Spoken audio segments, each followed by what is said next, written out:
Okay. Ayan oh. May audio yung isa.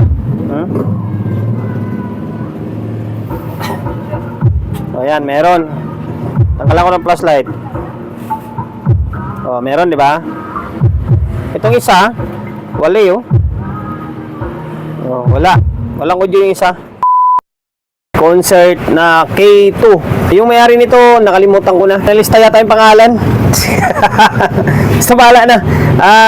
K2 na concert. Shoutout. Hindi, maraming salamat sa pagkakatiwala ng unit rito sa akin kalimutan ko na ilista. Or baka hindi ko man nalista. Nasa messenger lang kami nag-uusap. Ayan, ang issue nito, kaya dinala rito sa atin, walang audio yung channel 2. Walang audio yung channel 2. Pero yung channel 1 is may audio. Kasi nag-testing na ako. And then sa pagkatanda ko, yun din yata yung concern ni sir nung dinala rito sa atin. Ayun, ito nakakabit na ito May nakakabit dito. Tapos naka-stereo mode tayo. Nagsubok ako ng parallel. Wala rin. Ngayon, tingnan muna natin.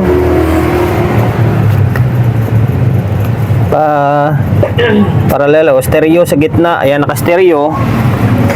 Okay, plug in natin. Wala pala tayong audio source. Teka lang, kabit ko muna yung audio source natin. Ayun, mali ito. Naka-play na yung audio source natin. Cellphone natin na isa yan. Abangan nyo yung mga susunod na vlog natin. Kapag na medyo nakabisado na natin yung GoPro natin. Ayun na, wala na magreklamo na magalaw yung camera natin. Okay. Ayan oh. May audio yung isa.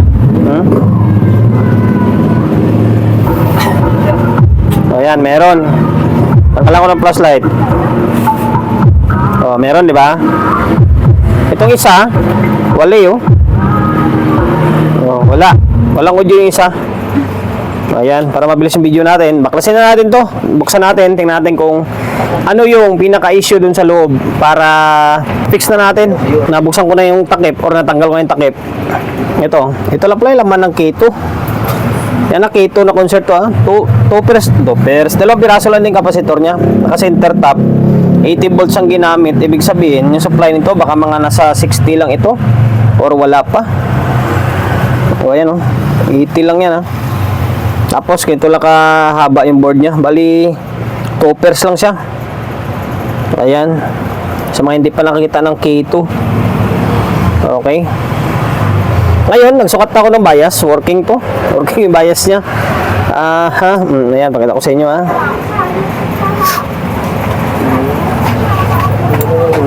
Yan, nag-relay naman siya dalawa sabay. Ang unang gawin natin dito siguro ay sa control muna tayo. Try natin baklasin tong control niya.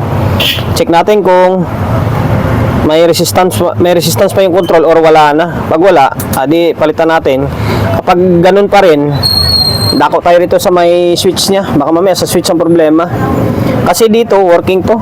Working. Okay. Baklasin ko muna yung control niya. Nabaklas na natin yung control. And then, hassle. Sa mga ganitong unit, yung mga concert, yung mga old na unit, ma-hassle talaga pagbaklas ng mga parts. Ito, hindi mo mababaklas to kapag hindi mo iangat to. Ito to. Hindi mo matanggal itong board.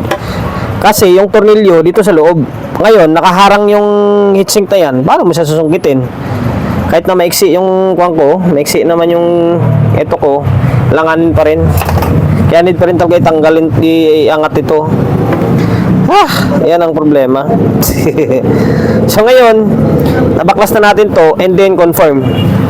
Confirm na sira itong control A10K. Sira ito. Ito may resistance pa. Pero palitan na rin natin to sabay para sabay silang pares bago. And then hindi ko ipakita sa inyo kaso wala tayong tagahawak ng camera natin. Paano kaya ito? Papakita ko ba sa inyo? O sige, mamaya kasi busy pa yung tao. Palitan ko na lang muna ito and then mamaya ipakita ko sa inyo. Kasi hindi naman ako nagsisinungaling Sira ito. Yung dito may resistance, yung dito is wala na. Okay, baklasin ko muna ito and then palitan natin. Tapos, pag nabaklas na yan, mamaya na lang pag medyo hindi sila busy doon kakatagay, may matitester natin. Ipapakita ko sa inyo. Kung nang makalimutan. May vlog pala. Naka-vlog pala tayo. Ayan, pinalitan ko na. Ayan yun. May half moon tayo rito. Kasi yung ginagamit natin pang power amp ay half moon. Ayan, naibalik ko na. Yung isa, ito, ala. Ano yung kapares nito? Nalaglag yata. Ito pala. Putik na mawala. Ayan o. Ayan. Ito na. Ito yung tinanggal natin ha. Pinalit natin. Ayan o. Yung ginagamit natin na control din dito pang power amp din talaga. Okay. Yan, nakabeso. Walang bago yan ha. Baka sabihin nyo luma. Walang bayad man siya po. Kumikinang-kinang pa siya oh. Yan, 10K. 10K rin. Ayaw mag-focus yung camera natin. Ayaw mag-focus. Basta 10K yan. So ngayon, ibabalik lang muna natin itong yung mga board. Itong board ng soft start. Balik natin to. Balik natin yung front panel. Tapos, eto.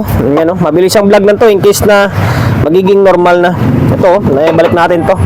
Okay. So ngayon, stay tuned lang kayo. Balik na natin yung front panel, tapos soft start. Ayan. Hindi ko na bablanko tayo. Ayan, nakasinta na yan ha. Okay, tapos ito, tinonelyo na rin natin para mabilis yung video natin. Ayun, nakabulb pa rin yun. Oh, ayan. Yung speaker and then audio source natin, kanina pa yan, hindi pa nakakabit pa rin. Tapos yung pa rin setup natin, naka stereo mode pa rin. Tapos yung cellphone ng chewing ko yung gamit natin kasi minsan cellphone natin naka live doon. Okay, yung channel 1 pinalitan na rin natin yung control ng channel 1 ha. Bago na yan para wala na masabi si Busing. Ayan, okay. Ayan, may audio ulit. Ito, may audio na siya Ayan tagalan ko ng flashlight. Ayan, mayroon na. Lakas 200 lang pero lakas. Diba? Okay na, working na siya. Yun lang. Buti hindi tayo pinahirapan. And then bago tayo magtapos, ayan, paging ko muna sa inyo ha. Ayan, naka 2 pairs lang ito. 2 pairs, C5200 and then A1943.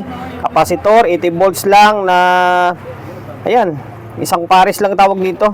Kasi naka-center top siya. Yung supply, teka lang, yung supply, tingnan natin. Supply niya ay 24.5, 60.5. 60.5 yung supply niya. Hindi lang gano'n may zoom ng camera ko. 60.5. 60. Kaya niya yung bagay, yung 80 volts kasi dati ng mga original is kaya kahit na konti lang headroom, kayang-kaya. Okay, working na siya ulit. Sir, kung sino man, kaya na yung unit mo. Kalimutan ko yung pangalan nito. Okay ng unit mo. And then, sana nakapagbigay idea tayo sa mga kapwa natin technician na medyo bago-baguhan pa lang. Take note ha. Medyo bago-baguhan pa lang sa mga master dyan. Itawanan na lang nila yung itong klaseng content. Kung paano repair ng ito. Kung sakaling may encounter nyo yung K2, kung hindi man K2, o iba man mga K-series, ay yung either wala yung channel 2, walang tunog yung channel 1, is, ayun nga, baka pares tayo ng trouble. Yung sira yung control, mas madali, di ba? Sana ganito lang lagi yung gawa natin. Ayan, promotion bago tayo magtapos, siyempre, shop natin always on Laguna, 24/7.